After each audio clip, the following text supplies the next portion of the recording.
Shalom à toutes et à tous. Nous allons aujourd'hui parler, Be'ezrat Hashem, d'un thème très important en fait sur la vie et l'œuvre du Ramchal, bien que la majorité parmi vous connaissent déjà le Ramchal par mes écrits ou par d'autres biographies et d'autres livres, bien entendu, qui ont été écrits ces dernières années, soit en anglais, en hébreu et en français. Mais j'aimerais parler surtout de Ramchal aujourd'hui, à savoir comment cet enseignement se propage d'une manière exceptionnelle. Et je voudrais aussi montrer donc la spécificité de l'œuvre du Ramchal en l'inscrivant bien entendu dans le monde ésotérique, dans le monde de la Kabbalah juif et en général. Alors avant donc de commencer, je rapporterai une biographie mais très brève sur Rabbi Moshe Chaim Luzzatto. Donc le Ramchal du nom de Rabbi Moshe Chaim Luzzatto était donc un jeune homme, un jeune enfant qui est né donc à Padoue en 1707 d'une famille assez riche, et donc les parents se sont permis à inscrire leur enfant à la yeshiva, mais pas seulement à la yeshiva comme à l'époque, bien entendu, on n'étudie pas seulement ce qu'on appelle les études sacrées, mais aussi, bien entendu, la logique, ce qu'on appelle les belles lettres, ainsi que la rhétorique et tout ce qui touche donc à la langue italienne, mais aussi le latin et le français aussi. Nous savons que le Ramchal aussi donc connaissait la langue de Molière. Ceci dit que très tôt, donc à l'âge de 11 ans, 12 ans, déjà il se fait distinguer par son maître, Rabbi Shai Bassan. On est en 1717, 20, 1720 maximum. On est donc en Italie, à Padoue, pas loin de Venise. Et dans cette ville, il y a encore une yeshiva. Et dans cette yeshiva, il se distingue, comme je disais, avec son maître, Rabbi Shai Bassan, qui lui-même va témoigner sur ce génie de Padoue, c'est-à-dire de cet enfant prodige qui connaissait déjà, bien entendu, toutes les matières classiques, c'est le Talmud, le Midrash, mais aussi déjà la Kabbalah. Un des élèves du Ramchal, Koutiel Gordon, va témoigner plus tard qu'il est venu faire la médecine, étudier la médecine en Italie, puisqu'en Pologne, comme en Russie, donc les Juifs ne pouvaient pas étudier à l'époque médecine à l'université, et à Padoue, qui est une des plus belles universités d'Europe, permettait donc aux Juifs donc d'étudier seulement la médecine. En tous les cas, ce Rabbi Koutiel Gordon, élève du Ramchal, témoigne dans une lettre qui a fait beaucoup de bruit qu'à l'âge de 14 ans, le Ramchal connaissait déjà tout l'enseignement du Harizal. Donc l'enseignement ésotérique de la Kabbalah, le plus profond, le plus pointu, qui est un commentaire donc du Zohar et plus. Le Harizal, les écrits du Harizal, le Ramchal à 14 ans connaissait déjà. Peut-être certainement, il exagère, je ne pense pas qu'il s'agit donc du par cœur, mais il connaissait, à savoir, il saisissait cet enseignement. Le maître lui-même, Rabbi Shai Bassan, qui a quitté Padoue lorsque le Ramchal avait 15 ans, témoigne effectivement que le Ramchal est rentré dans sa bibliothèque secrète et il a utilisé comme il voulait donc l'arbre de vie, c'est-à-dire Etz Chaim, en faisant allusion donc à l'œuvre magistrale du Ari Akadosh. Ceci dit que si nous connaissons un petit peu sur le jeune Ramchal, on le connaît surtout dans la confrontation, ou je dirais la guerre, le conflit qu'il avait avec les maîtres de sa génération.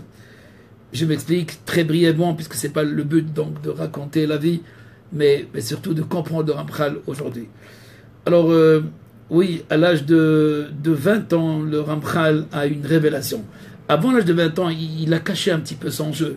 Il a écrit donc les livres que nous connaissons. Donc je parle par rapport à ce qu'on appelle un parallèle entre la biographie et la bibliographie, c'est-à-dire la vie face à l'œuvre du Ramchal. La vie du Ramchal face à son œuvre. Donc l'œuvre révèle un petit peu donc la vie. On sait que le Ramchal, à 20 ans, il écrit une pièce de théâtre qui s'appelle Gloire au juste. Non, c'est pas Gloire au juste, excusez-moi. Il a écrit à la fin de sa vie, lorsqu'il était en Amsterdam, mais il écrit Migdal Oz. Migdal Oz, qui est donc la tour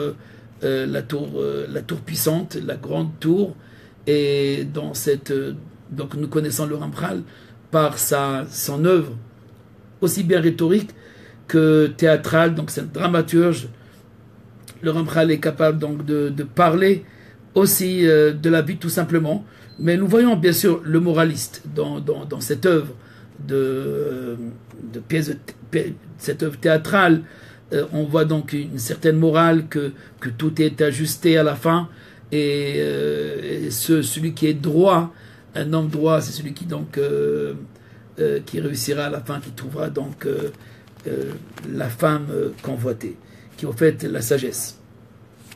En tous les cas, nous connaissons donc le Ramchal d'abord à l'âge de 17 ans par les Chants Lémodim, un livre sur l'enseignement de l'hébreu tout simplement, donc de la rhétorique, de la grammaire, et aussi un petit peu sur le higayon, sur la logique. Dans les Chants Lémodim, il rapporte les principes premiers donc d'Aristote. Donc nous voyons qu'il avait une connaissance très générale. Mais il n'écrit pas réellement de livres, on va dire, sacrés. C'est seulement à l'âge de 20 ans où il a une révélation, et c'est cette révélation qui va engendrer donc les grands problèmes du Ramchal, plutôt la révélation de cette révélation. Je m'explique.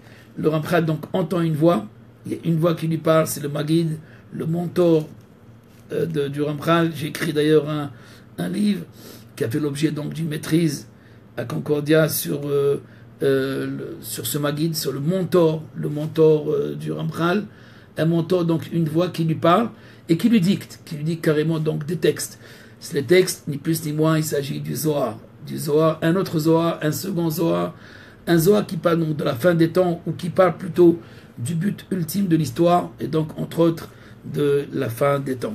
Cette révélation donc du Maguid a fait que le Ramchal a commencé à écrire des textes, réellement des textes dictés par l'au-delà, un phénomène qu'on n'a pas entendu dans le judaïsme depuis le Harizal, et même le Harizal 250 ans avant le Ramchal, donc il y a 500 ans à peu près, n'a pas parlé donc de révélation directe, de dictée, à savoir où on lui dicte un texte.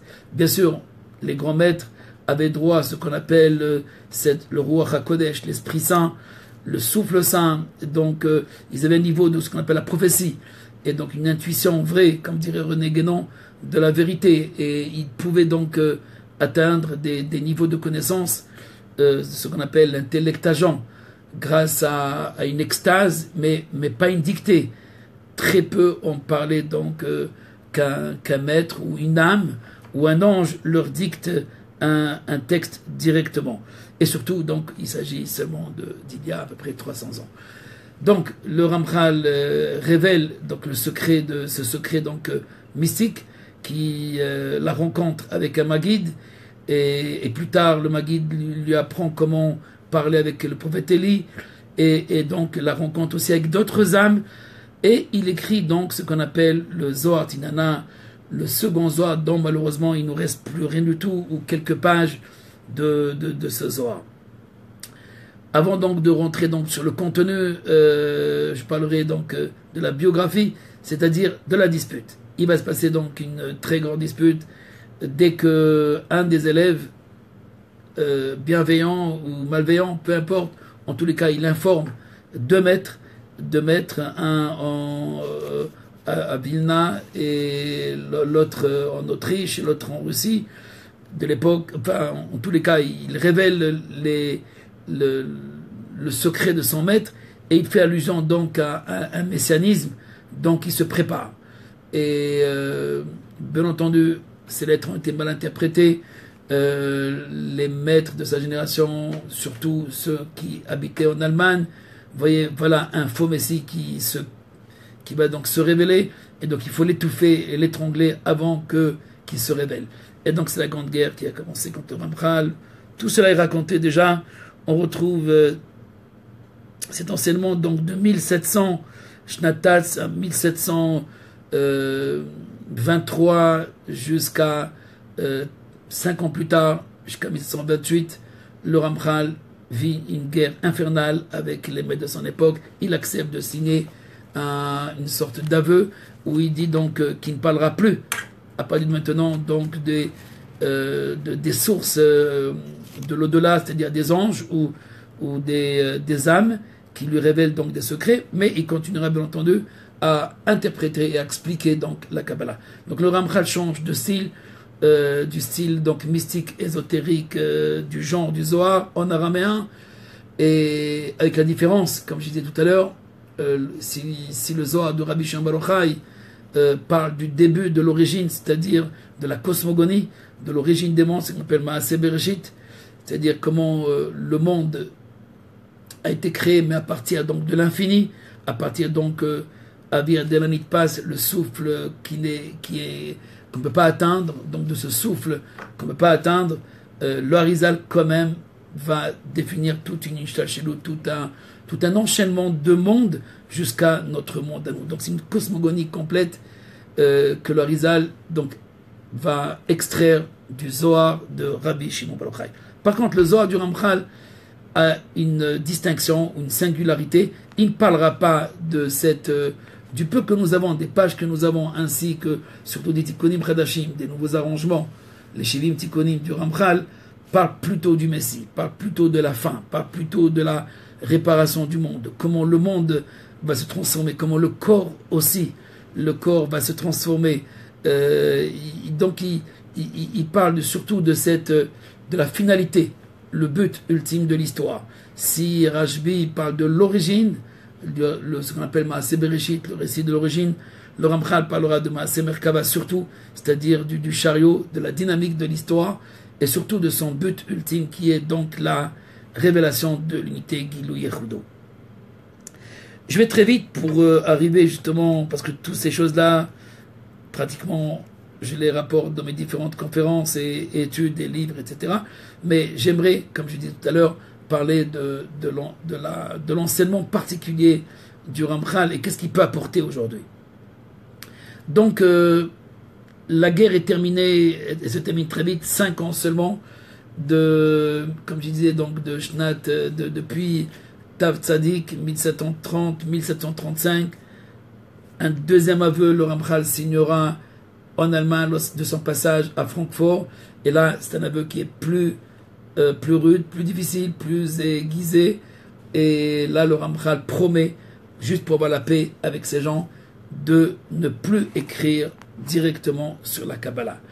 Arrivé en Amsterdam en Hollande en 1735, le Ramchal est âgé de moins de 30 ans, 28 ans, alors qu'il a commencé la Kabbalah très très tôt, 14 ans pour Rabbi Kotiel, pour d'autres 17 ans, pour d'autres certainement, et pour le Ramchal lui-même, ça a 20 ans qu'il a eu donc les révélations, mais certainement sa connaissance de la Kabbalah était bien avant 20 ans. Ceci dit, à 28 ans, il se retrouve donc à Amsterdam, voilà, démuni de tout, il se retrouve seul, son père, ses parents ont perdu donc leur richesse, et sa femme est encore à Padoue, et lui se retrouve donc directement, il était nommé par la communauté spanish-portugaise, qui était donc la communauté de Etzraim en Hollande, Amsterdam, qui existe aujourd'hui aussi.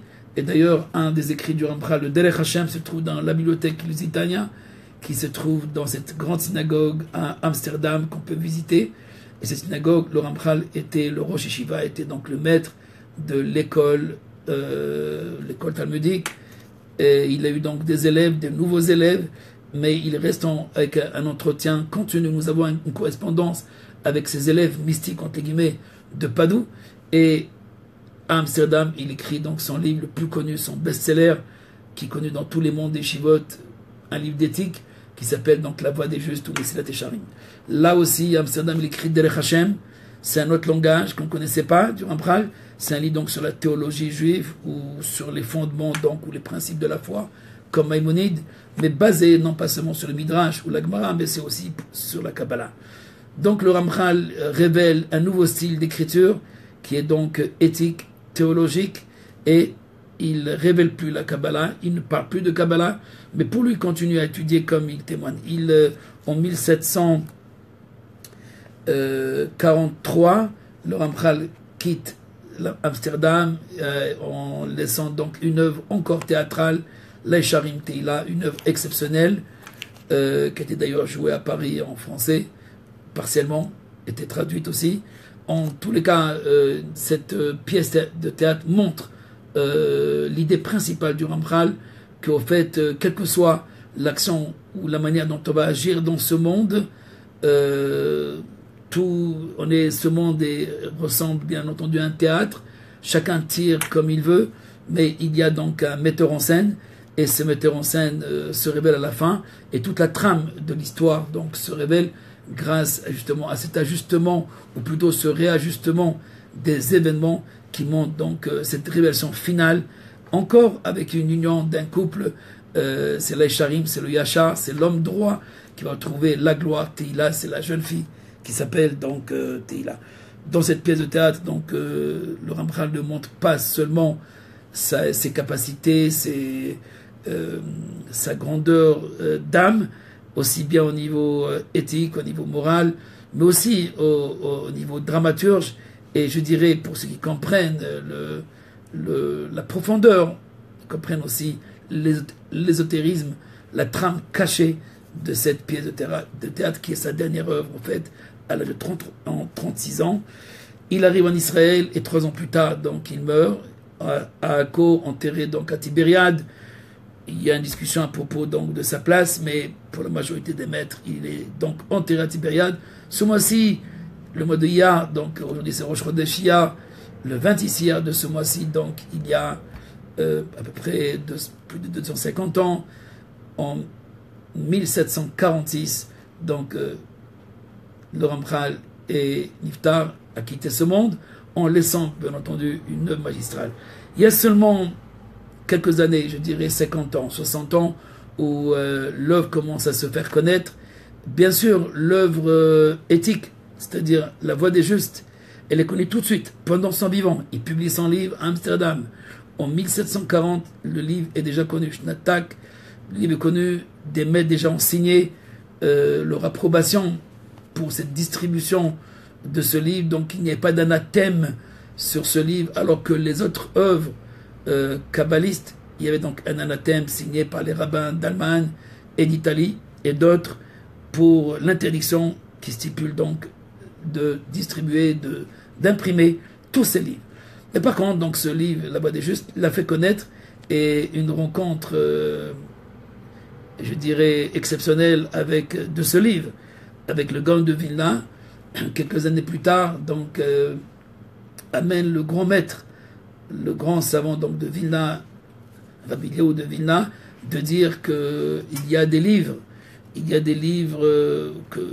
ont été écrits par des maîtres, mais en général, les livres sont plus grands que les maîtres. À savoir, ce qu'on écrit représente ou n'exprime pas réellement la personnalité, exprime l'idéal de ce que l'homme est ou désire. Mais par contre, La Voix des Justes, on voit que l'auteur est plus grand que son œuvre.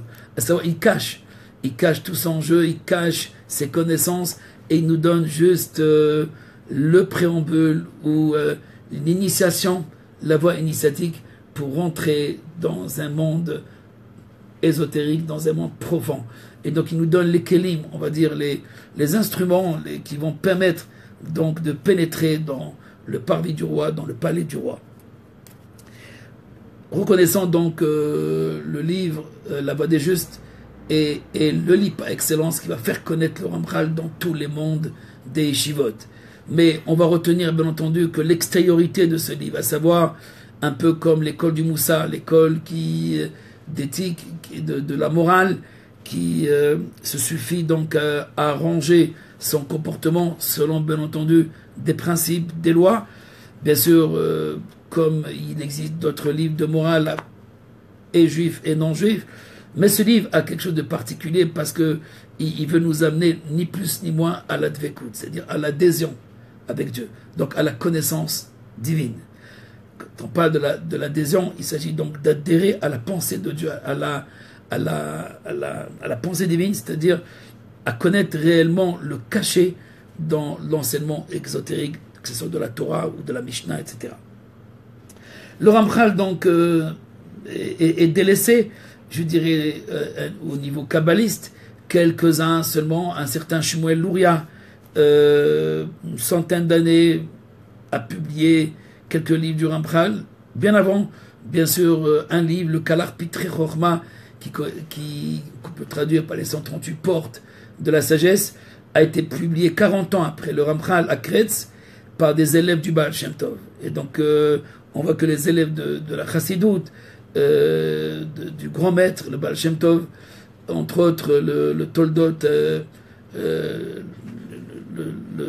la Toldot, qui lui donc a fait connaître le Kalar Pitrei Orma, et il est allé donc parler au Maguid, il s'agit de Rabbi Yehuda Sislo, qui parle au Maguid de Mizrich, et le Maguid de Mizrich lui-même a donné son autorisation et sa bénédiction pour la publication, pour la première fois, d'un livre de Kabbalah du Ramchal, le Kalar Pitrei Orma. Donc on voit que, aussi bien dans le monde de la Chassidoute que dans le monde lituanien, donc ce qu'on appelle le monde aujourd'hui des Yeshivot, avait donc connaissance des livres du Ramchal, mais personne n'a osé réellement faire connaître ou sortir le peu d'ouvrages qu'il y avait ou des copies par les élèves, etc. Nous savons qu'un des élèves du Ramchal, Écoutez Gaudon, a fait des copies de toute l'œuvre, puisqu'il y avait un anathème de ne pas publier et même d'enterrer une malle remplie de manuscrits directement du Ramchal. Et je dis bien, c'est seulement il y a quelques années seulement, on peut dire 40 années, 40 années, 50 ans au maximum, que l'œuvre du Ramchal commençait à se faire connaître. Et les kabbalistes, eux, se sont limités, je dis bien, quand je parle des kabbalistes, je parle des kabbalistes séfarades, se sont limités donc à l'enseignement du Rashash, qui pour eux, Rabbi Shalom Sharabi du Yémen, représente réellement l'incarnation du Arizal, et c'est lui donc qui va faire connaître la profondeur de l'enseignement du Arizal par les méditations, les kabbanotes, les intentions que nous devons avoir, aussi bien dans la prière que dans les yichudim, dans les unifications, pour atteindre des niveaux d'entendement au-delà donc du naturel. Donc le Rashash est connu comme, on va dire, comme le Shulchan Aruch, comme la signature, ou plutôt la finalité de toute la Kabbale. Dans le monde ashkénaze, la Kabbalah, elle continue à se propager aussi bien par l'école lituanienne jusqu'à le Leshem Shebo, le Rabbi Eliashiv. Et donc il y a aussi, comme je disais, une cinquantaine d'années, un peu plus, et qui connaissait aussi un petit peu le Ramchal, ou partiellement, et aussi par quelques élèves, donc des grands maîtres de la Chassidoute, qui avaient donc une connaissance aussi du Ramchal, mais qui n'ont pas, bien entendu, rendu le Ramchal comme la pierre angulaire de leur enseignement. Personne, en fait, n'a compris, ou plutôt n'a utilisé, ou n'a saisi le Ramchal comme l'essentiel, ou plutôt, sans parler d'essentiel, la pierre angulaire de sa Kabbale ou de son enseignement.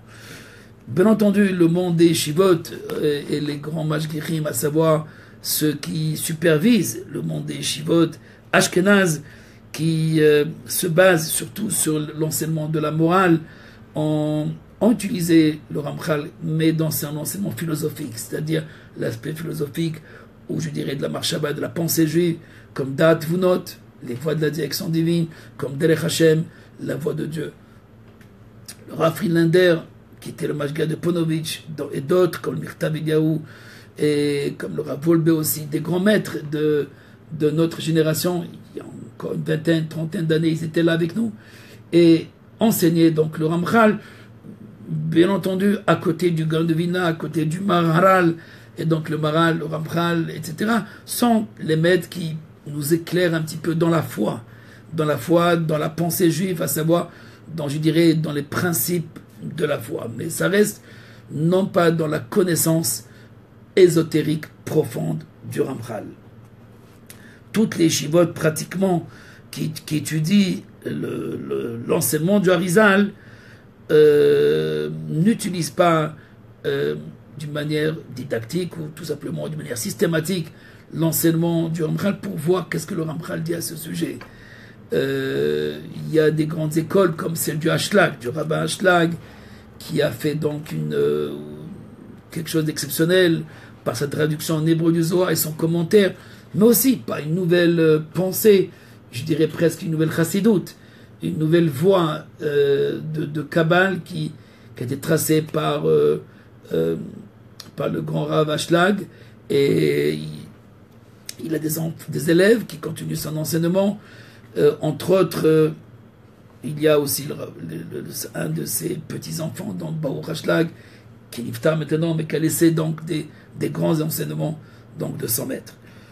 Ceci dit, encore une fois, même si le Rav Ashlag aimait le Ramchal, mais de toute son âme, il disait à un moment donné que lui-même il continuait donc cet enseignement, comme le Rav Kook d'ailleurs, Rabbi Abraham Yitzhak Cohen Kook, qui était le grand rabbin d'Israël à l'époque du Lechem, du Rav Eliashiv, avait donc une grande confrontation avec le maître, avec le Rav Eliashiv, à propos du Ramchal, et le Rav Kook lui saisissait, retenait surtout l'enseignement du Ramchal dans la Kabbalah, à savoir, c'est lui on va dire qu'il a influencé le plus, même si le Rav Kook, par sa généalogie, par son ascendance, alors on pourrait plus le rapprocher au Gaon de Vilna, donc à l'école lituanienne, et aussi à l'école chassidique quelque part, mais il va choisir le Ramchal,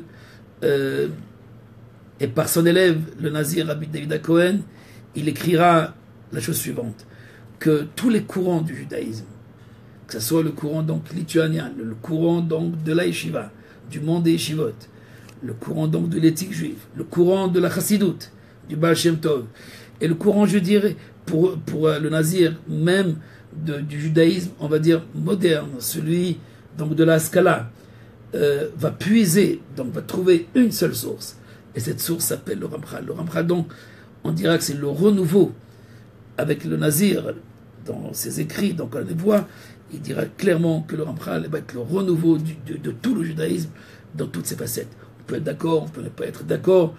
Un des grands chercheurs, Tishbi, Shai Tishbi à l'Université de Jérusalem, qui était un élève de Gershon Sholem, a écrit plusieurs articles sur le Ramchal et a montré les correspondances qui existent dans la chassidoute, dans les écrits du mouvement chassidique, du Baal Shem Tov et de ses élèves, et le Ramchal, donc des comparaisons. Bien entendu, c'est pas assez profond, mais il y a des éléments qu'on retrouve chez Rabbi Nachman et chez le Maguid et d'autres maîtres, qu'on va trouver donc la source directement chez le Ramchal. Ceci dit que, bien entendu, l'école lituanienne, elle a tout puisé. Le Talmud du Gaon de Vilna, le Rabbi Tzadok Kraver, dans Pitrei Shaharim, va écrire un livre qui ressemble beaucoup au Kalach, qui s'appelle Pitrei Shaharim, les ouvertures des portes, ou donc l'ouverture des portes, les clés aussi, comme les 138 portes de la sagesse, en ajoutant bien entendu des enseignements du Harizal, et compléter donc l'enseignement du Ramchal. Un des grands élèves du Gaon de Vilna écrira un livre qui a une très très très grande similitude avec l'enseignement du Ramchal. Donc on peut dire que le Ramchal a influencé en cachette aussi bien les maîtres de la Chassidoute que les maîtres lituaniens de la Kabbalah, que les maîtres du Moussar, mais personne va le considérer comme, on va dire comme la Kabbalah on va dire de la fin des temps, de la fin des jours. Et sur cela, justement, je veux m'attarder. Mais avant tout, j'aimerais dire ce qui se dit un petit peu aussi bien dans l'académie que chez les maîtres, les grands rabbins, que apparemment le Ramchal serait un interprétateur du Harizal. À savoir, il est attelé à Rabbi Yitzhak Luria, et que son enseignement reste au niveau juste de la traduction, on va dire, ou de l'interprétation de la métaphore. C'est-à-dire que le Harizal, quand il parle de l'espace, on va dire, pour prendre un exemple, tout simplement, un espace primordial. Donc il y a un retrait, l'infini remplit le tout, il se retire, il laisse un espace primordial. Cet espace, qu'on appelle le halal, c'est là où tous les mondes vont s'investir et vont s'intégrer pour révéler l'univers et notre monde aussi. Mais il y a plusieurs mondes avant d'arriver à notre univers. Et donc je dirais plusieurs univers avant d'arriver à notre univers. Ceci dit que pour les kabbalistes, on a compris l'espace primordial comme un espace physique. À savoir, oui, un espace, il n'y a pas d'espace en dehors de lui, et là, tout à coup, il y a un espace. Et cet espace, donc, primordial, n'est pas l'espace, pour le Ramchal, physique, n'est pas un espace physique, c'est un espace qui est spirituel, je dirais métaphysique, un espace dans sa pensée, comme un architecte, ou comme une personne qui pense donc construire une maison, et donc il réalise la maison dans sa pensée. Il ne s'agit pas donc de en dehors de lui, il n'y a rien en dehors de lui, tout est à l'intérieur de lui, et il s'agit donc dans sa pensée. Il pense donc l'espace, et l'espace est en lui. Un autre exemple, le rayon de l'infini, pour les kabbalistes, cet espace donc, qui était vacant, qui était vide. Alors il y a un rayon qui rentre, un rayon de l'infini, puisque l'infini est autour de tout cet espace primordial, il est makif, à savoir il entoure, il encercle complètement l'espace vide, vacant, qu'on va dire, l'espace qui va permettre la création, donc le réceptacle de tout ce qui, le contenant de tout ce qui va exister. Après donc cette étape, d'après l'Orizal, il y a un rayon de l'infini qui le pénètre. Et ce rayon, donc on le voit comme réellement un rayon qui sort de l'infini, comme un rayon de lumière, et comme un trait, et qui arrive donc au centre, et qui va développer, ou qui va se développer, et révéler donc les 10 principes premiers, ou les 10 séphirotes. Donc les 10 cercles, les 10 séphirotes sous forme de cercle, un cercle à l'intérieur de cercle, et la majorité des kabbalistes sont restés je dirais, au niveau littéral, que ce soit au niveau du Tzimtzum, du retrait, ou que ce soit au niveau donc, de l'espace primordial, ou du rayon qui rentre, alors que chez le Ramchal, le rayon c'est une direction divine. C'est de quelle manière il dirige. Il y a plusieurs manières, et un des modes de la direction divine s'appelle le Kav Ensof, le rayon d'infini, qui est le Yihoud en fait, la souveraineté, à savoir celui qui intègre le tout. Et que à partir de lui, même si l'infini est en dehors de cet espace, mais quand même il rentre dans cet espace dans la direction. Donc il s'agit donc de direction, de comment il dirige les créatures, les mondes. Il ne s'agit pas donc le rayon de lumière, il faut le comprendre comme une force de direction, de comment il dirige. Mais en fait, cette idée de direction divine, ce qu'on appelle la Hanaga, le Ramchal va l'utiliser dans toute la Kabbalah. Si chez le Rizal, nous parlerons des configurations ou des visages de Dieu, comme Abba, Arichampin d'abord, le Longanim, Abba, le père, la mère, Abba, Ima, Zeirampin, le petit visage, le grand visage, on ne comprend pas trop à quoi ça correspond, mais bien entendu, tout le monde est d'accord qu'il ne s'agit pas donc de visage, il n'y a pas d'anthropomorphisme, n'ayez crainte. Tout le kabbalistes acceptait cette idée donc qu'il n'y a pas d'anthropomorphisme, il n'y a pas donc d'incarnation de Dieu dans des visages. Les visages sont une représentation du divin. Le Ramchal va aller plus loin. Il va dire que c'est des modes de direction, comment Dieu dirige le monde. Alors il y a un visage qui s'appelle le petit visage. Pour le Ramchal, il n'y a pas de petit, il n'y a pas de grand. Le petit veut dire par rapport au grand. Si le grand correspond au longanim qui veut dire le patient, qui veut dire la compassion aussi, qui veut dire celui qui pardonne, celui qui passe outre les erreurs, les fautes, noseavon, over apesha, erechapaim, qui a le nez long, qui veut dire en fait qui est patient. C'est une symbolique. Donc le Ramchal lui interprète la métaphore. Tout ce que j'ai rapporté maintenant, c'est pour montrer que moi-même, il y a une trentaine d'années, je pensais que le Ramchal n'était qu'un interprétateur de la Kabbalah du Arizal, et qu'il est là pour nous expliquer que le Arizal c'était, on va dire, la Kabbalah finale, c'est la Kabbalah, il n'y a rien d'autre après, et maintenant, il y a une place à une interprétation, que ce soit au niveau psychologique, comme dans la Chassidoute. Dans la Chassidoute, on va amener la Kabbalah au niveau de l'être, puisque au fait c'est le principal, l'homme c'est la phase finale, cette créature finale donc de la création, elle représente l'essentiel. Donc qu'est-ce qu'on a besoin de savoir, qu'est-ce qui se passe en haut si on ne comprend pas en bas. Mais pour le Ramchal, c'est pas que l'homme n'est pas intéressant, bien sûr que l'homme est intéressant, mais pour lui l'histoire est plus intéressante de l'humanité.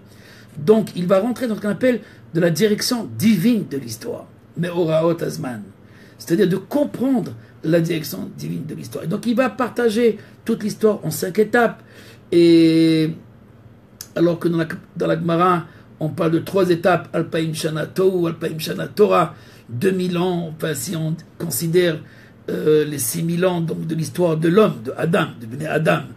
Et s'il y a autre chose, c'était pas encore des Bnei Adam. Mais en tout cas, les 6000 ans de Adam et sa progéniture, elles se divisent en 3 selon le Midrash, et le Ramchal il fait une autre structure du temps, ou de l'espace-temps, de l'histoire donc de l'humanité, et il parlera donc de 5 étapes. Si, on va dire, pour résumer, si pour le Harizal, la Kabbalah, le Harizal qui continue l'enseignement donc du Zohar, s'arrête à la cosmogonie, c'est-à-dire à la théorie ou la théogonie, la théorie divine de la création, d'où nous venons. Sans expliquer l'être suprême, pour le Ramchal, il est impossible donc d'arriver à cette atzmut, à cette essence de Dieu, à cette nature de Dieu. On parlera que de la volonté de Dieu. Donc le Ramchal va préciser, va donner des définitions de chaque chose. Par exemple, pour lui, l'infini, c'est un mot, mais qu'est-ce que c'est l'infini? Que signifie l'infini? Le sans fin. Donc on définit Dieu de ce qu'il n'est pas. Il n'a pas de fin. Mais tu ne le définis pas positivement. Pour le Ramchal, l'infini signifie la perfection, la complétude, tout ce qui peut être considéré comme la complétude. Il n'a pas de début, il n'a pas de fin. Ça ne s'arrête pas. Ni ça, on ne peut pas remonter à l'origine, et on ne termine pas. Nous pouvons juste arriver à ce niveau de l'infini, vers le sans fin, c'est-à-dire il n'y a pas de fin. Mais est-ce qu'il y a une origine? Non, il n'y a pas d'origine. Chez lui, il n'y a aucune origine. En et limtsiuto, il n'y a pas un moment, un temps pour son existence. Donc son existence ne commence pas. Elle était toujours là. Kadmon lechol kedomim, comme dirait Maïmonide aussi. Donc ancien des anciens. Mais la Kabbalah va oser parler de ce début. Donc qu'est-ce qui s'est passé? C'est quoi cette brisure? Brisure de l'harmonie. Le Ramchal est rentré en profondeur, justement dans cet acte, que si chez le Harizal, il se résume à un mot qu'on appelle le tzimtzum, donc cet acte de dissimulation. Donc il se dissimule, alors que chez le Ramchal, dans le Kalach et dans d'autres livres, il va dire que le tzimtzum, c'est plus une révélation qu'une dissimulation. Yoter giloui, mais Esther. Donc il se révèle plus que ce qu'il cache. Effectivement, il y a un aspect qui reste caché, mais qui se révèle en gradation. Même cet aspect caché de Dieu, qui s'appelle donc l'infini du début, du Recha, du début, eh bien, il se révèle aussi par rapport à l'histoire. Parce qu'en vérité, ce qu'on va atteindre à la fin, c'est ce début. Il n'y a pas de différence pour le Ramchal entre la cause et le but. Si le but, c'est la fin, mais ce but, c'est ce qui était déjà enraciné dans la cause. En d'autres termes, plus simples, Magid Mereshit Harit. Il dit au début la fin. Au début, c'est déjà la fin. Au début, il pense déjà à la fin. Donc, cette fin, je dis cette fin par rapport à la révélation, et ce début de la révélation. Donc, si le Hari, comme le Zohar, nous parle du début de la révélation, il ne parle pas du début des débuts, il ne parle pas de ce Kadmon, chez le Kedomim, cet ancien des anciens. Il nous parle tout simplement de l'acte, de la volonté, l'acte de la volonté de l'infini. Et cette volonté, elle est infinie. Mais elle rentre par un acte. Donc au moment où elle se trace un but, alors il y a une finitude, il y a une fin, il y a une finalité. Et donc cet acte qui doit se relier de l'infini à à une finitude, donc à un but, ça a échappé à tous les kabbalistes. Ou si ça n'a pas échappé, alors on l'a caché parce qu'on ne le retrouve pas. C'est seulement dans l'œuvre du Ramchal où le Ramchal va parler de la fin, c'est-à-dire d'une manière très très concrète de la fin. Et je vais donner un exemple concret. Si pour tous les kabbalistes, depuis le Zohar, okay, sans occulter les autres qui étaient là avant même le Zohar, ou la révélation du Zohar,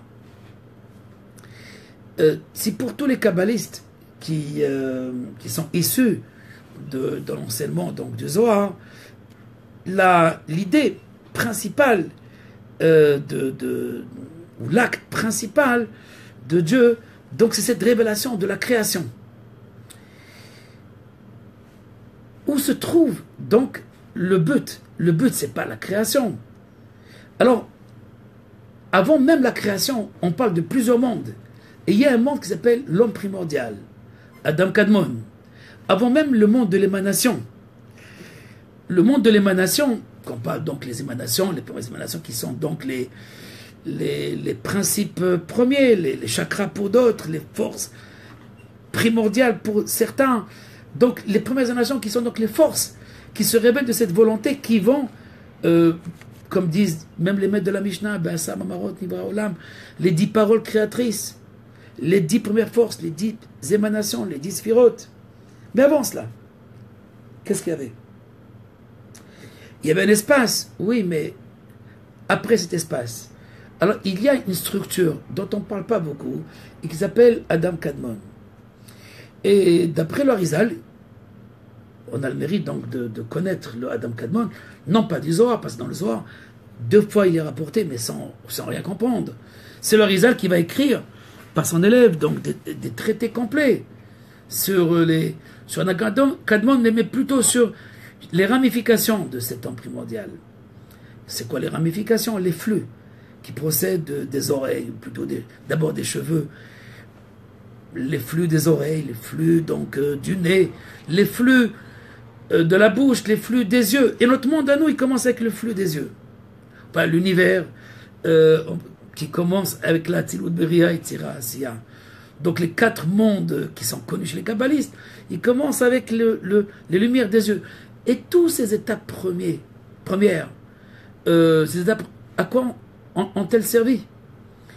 Alors pour les kabbalistes, ce sont donc la préparation du Keli et le Or, à savoir réceptacle, le réceptacle, donc le Keli, et la lumière donc de l'infini qui va être contenue dans ou limité, mais infini, mais limité, qui va être contenu par le contenant. Sans rentrer trop dans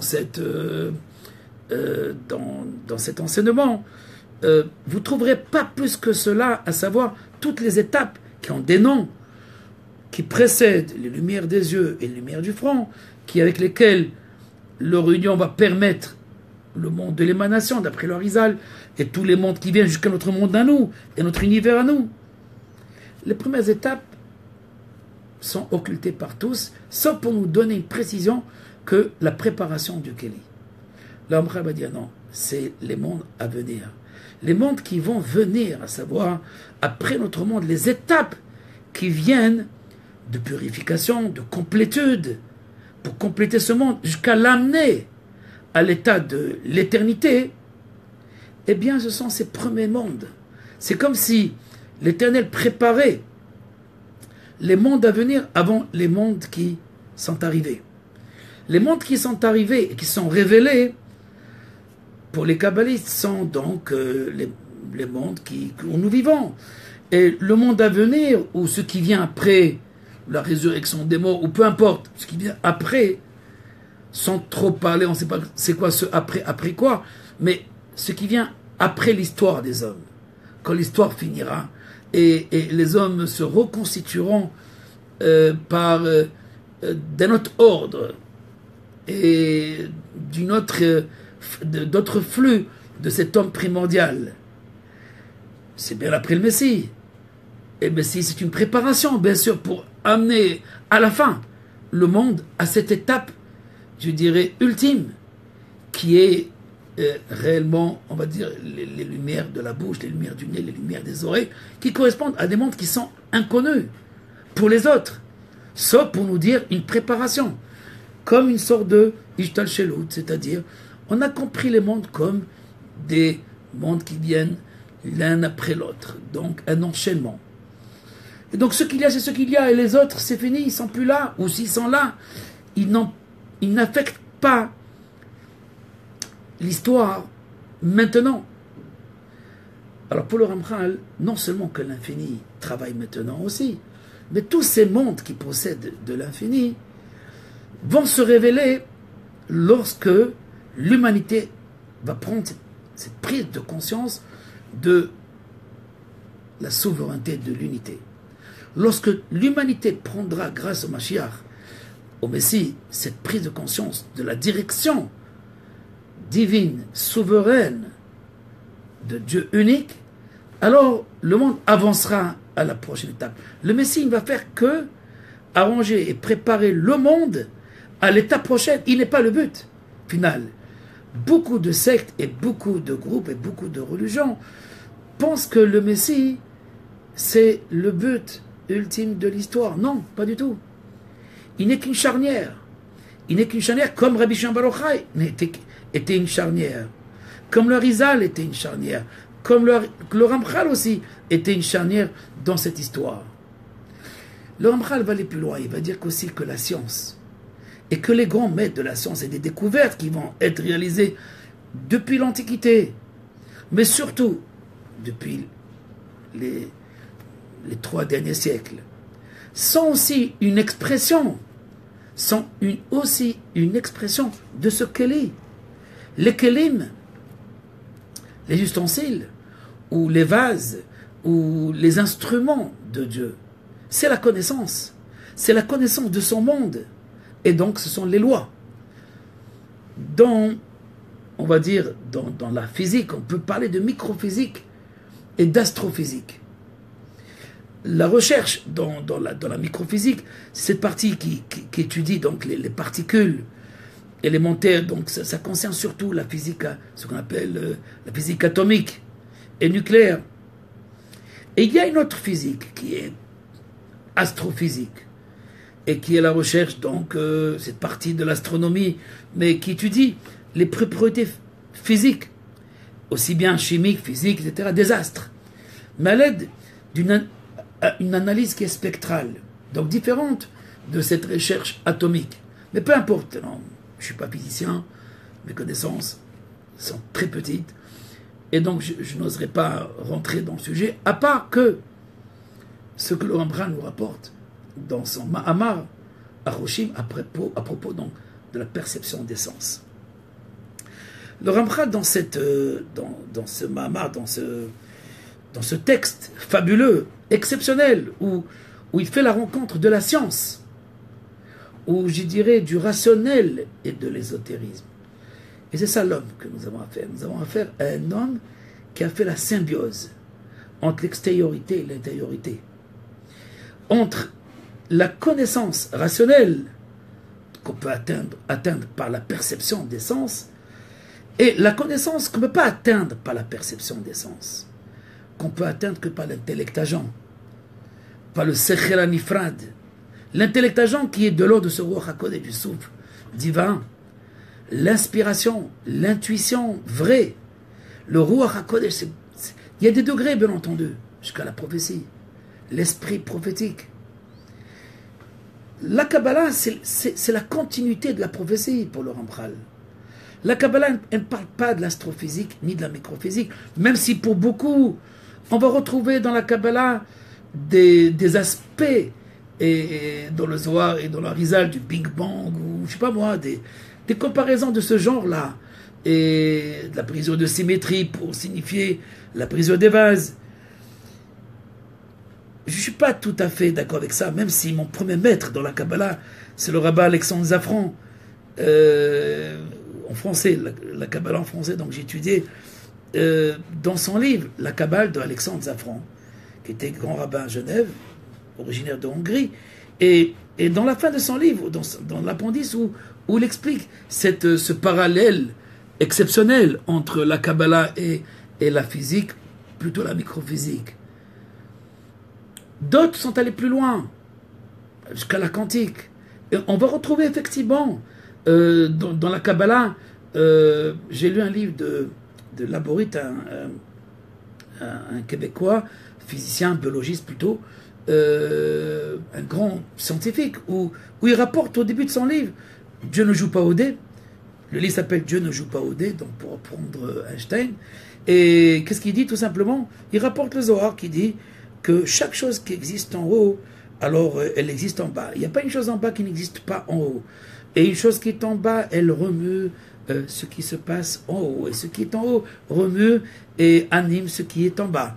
Donc il y a une sorte comme de mécanique quantique où tout est en mouvement. Et on va retrouver réellement des textes littéralement comme l'ont expliqué donc ces physiciens.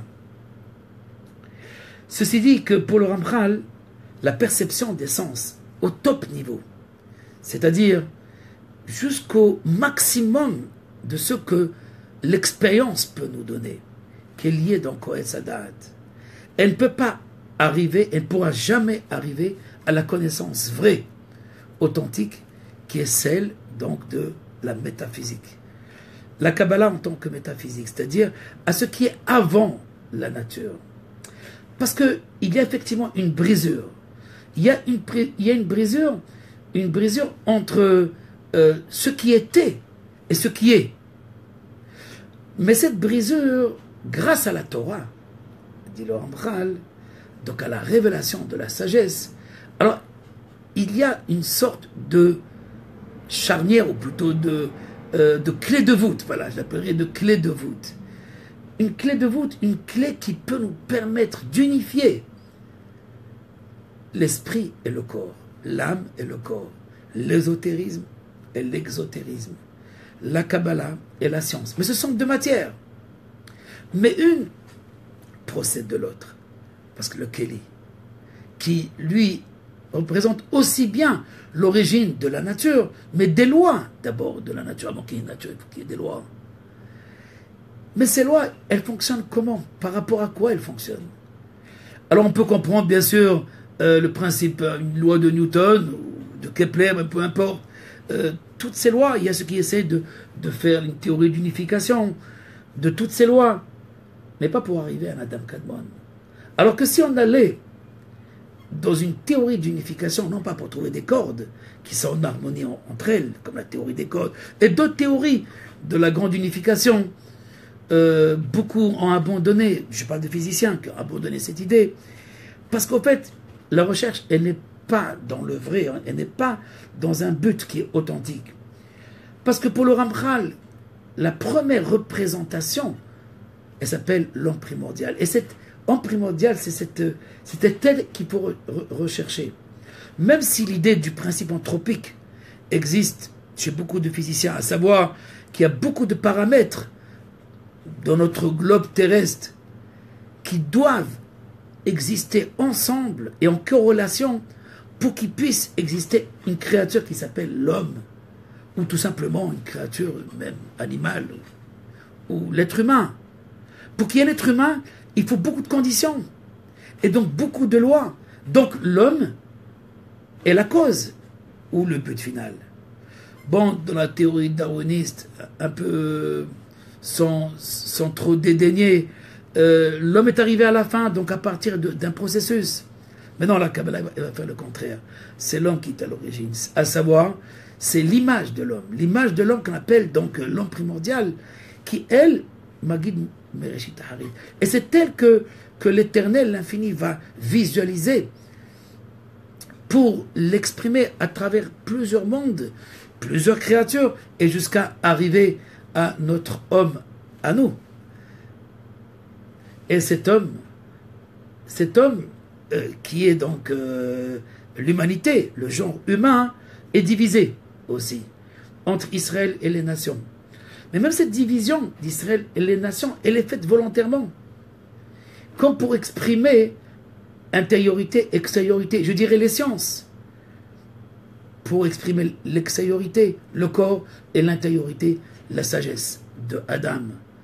La sagesse depuis Adam qui s'est transmise jusqu'à Moïse. Mais il y a bien sûr parmi les peuples aussi des grandes connaissances de l'autre, de l'ésotérisme, que ce soit dans le soufisme, que ce soit chez les brahmanes, que ce soit dans d'autres traditions que chez les Indiens, et aussi dans l'Amérique du Sud, etc. On va retrouver, grâce à des élèves de René Guénon, des grandes similitudes dans cette tradition, dans ces différentes traditions qui sont anciennes et qu'on a abandonnées pour aller d'après la perception des sciences, parce que maintenant c'est le temps donc de la révélation des sciences, des kélim, de l'extériorité, des théories qui nous expliquent donc les événements tels qu'ils se réalisent. Mais voilà, on a oublié l'image principale, l'homme. On va le garder aux artistes. Ce sont les maîtres de l'art, aussi bien les peintres que les grands maîtres de la musique, qui eux vont retrouver donc cet homme déchu, cette image de l'homme déchu. Mais la science, ça n'intéresse pas, ou très peu. Bien sûr, il y a quelques scientifiques mystiques qui, comme Newton, comme Einstein aussi, partiellement, et qui sont à la recherche de cette clé de voûte. Le Ramchal a révélé cette clé de voûte. Il a révélé cette clé de voûte. Alors, il n'est pas kabbaliste, c'est vrai. Il n'est pas rationaliste, c'est vrai. C'est pas un scientifique. Même s'il a écrit un livre de la logique. Et qu'à l'époque, c'était suffisant pour se considérer comme un scientifique. Hein. Il y a 250 ans, celui qui écrit un livre de logique. Et le Ramchal a écrit un traité de logique complet. De A à Z. Et qui servait de base, à l'époque, bien sûr. Tous les livres de logique, c'est l'épistémologie, c'est à l'origine de toutes les sciences, de toutes les connaissances. Bon, c'est caduc pour beaucoup parmi nous. Mais il y a un retour. Il y a un retour donc à la logique. Il y a un retour à la logique. Il y a des chercheurs qui ont trouvé la base de la logique du Ramchal. Chez Pierre de la Ramée. Et pas chez Aristote. Et d'autres vont voir la Kabbalah elle-même comme origine de la logique.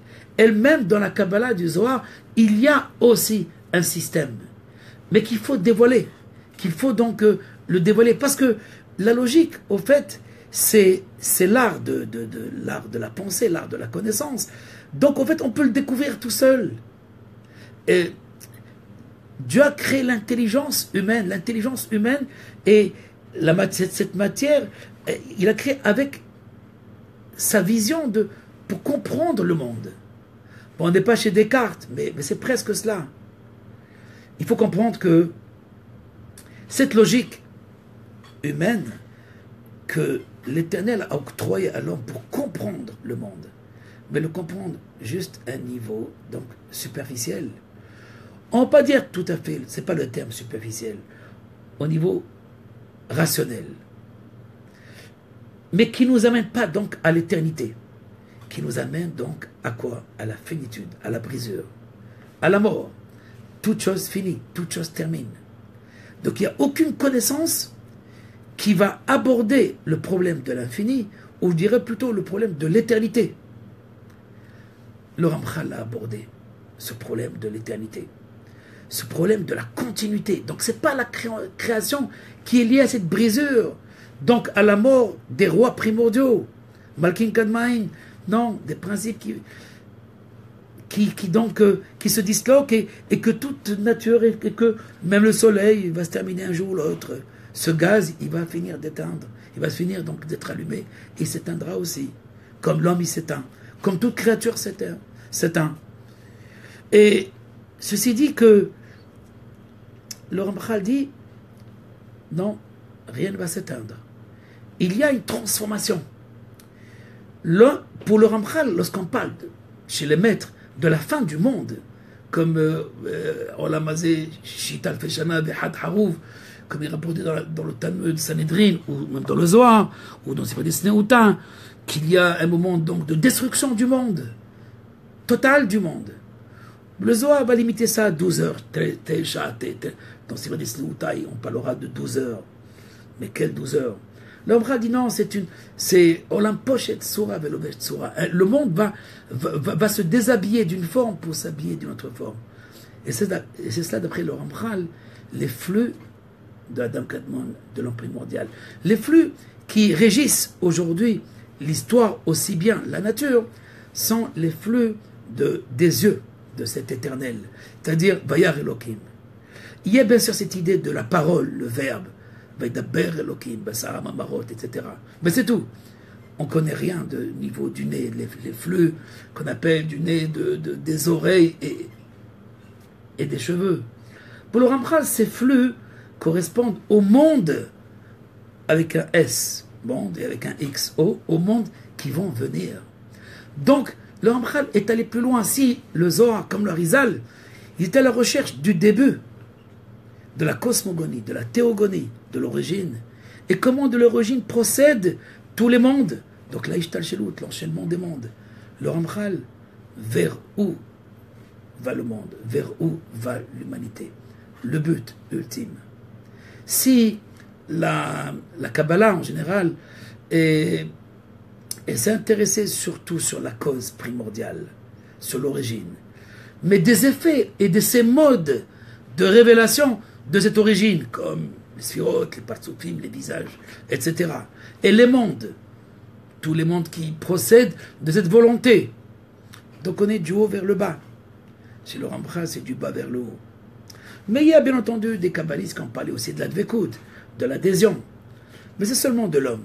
À savoir, il s'agit des hommes exceptionnels, des êtres exceptionnels qui sont à la recherche de cette union divine, union mystique. Par la pensée, par la méditation, par la connaissance vraie. Mais on ne parle pas du monde, on ne parle pas de l'humanité. Chez le Ramchal, on parle de l'ensemble des créatures, de l'ensemble des mondes, et le voyage du monde, et le voyage des mondes vers où il va. Et donc on est dans un processus qui s'appelle, d'après le Ramchal, dans Dadvot, la Koneniout. La Koneniout, c'est un programme. Konan, c'est comme des horloges. Une horloge qui pousse une autre horloge, ou une roue plutôt, qui pousse une autre roue, etc. On connaît cette idée aussi, dans d'autres traditions. Elle est rapportée aussi par Leibniz, qui a fait aussi de la métaphysique. Cette idée donc de roue. Mais personne ne parle de manière concrète et d'une manière vers où ça va exactement. C'est arriver justement à cette étape qu'on appelle le Adam Kadmon, qui est au fait l'expression de l'éternité possible par la créature, avant d'atteindre l'union finale avec l'éternel. Pour résumer, cette Kabbalah du Ramchal, elle est encore cachée. Aujourd'hui, elle est très peu connue. S'il est connu, comme je disais, je parle du monde des hébraïsants, de ceux qui lisent en hébreu. Ceux qui lisent en français, ils connaissent à travers les quelques textes que j'ai publiés. Il y a le dernier livre, qui est une thèse en fait en métaphysique de l'unité chez le Ramchal, où je reste plutôt dans l'idée donc de l'unité, mais en expliquant justement ce Adam Kadmon différemment du Arizal et de ceux qui ont précédé le Ramchal, en expliquant aussi les distinctions. Mais ce que je voudrais expliquer, c'est que malheureusement, la Torah du Ramchal, elle n'a pas eu le mérite de voir un mouvement de pensée. Quand on prend par exemple le mouvement Chabad, c'est sans jalousie, ou le mouvement Breslev, alors il y a un mouvement, non pas seulement de la populace, de la masse, mais aussi des gens qui réfléchissent en profondeur, que ce soit le Tanya ou l'Écouté Moran, et d'autres textes fondamentaux et de la Chassidoute, ou même du Hagra aussi, des enseignements profonds. Mais je dis que cet enseignement qui est celui donc de la complétude, celui donc du but ultime de l'histoire, si je peux le résumer ainsi, et de la révélation de l'unité. Le but ultime de l'histoire, c'est la raison de l'unité, et comment l'humanité va atteindre son niveau le plus haut, et qui était la pensée première et idéale de Dieu.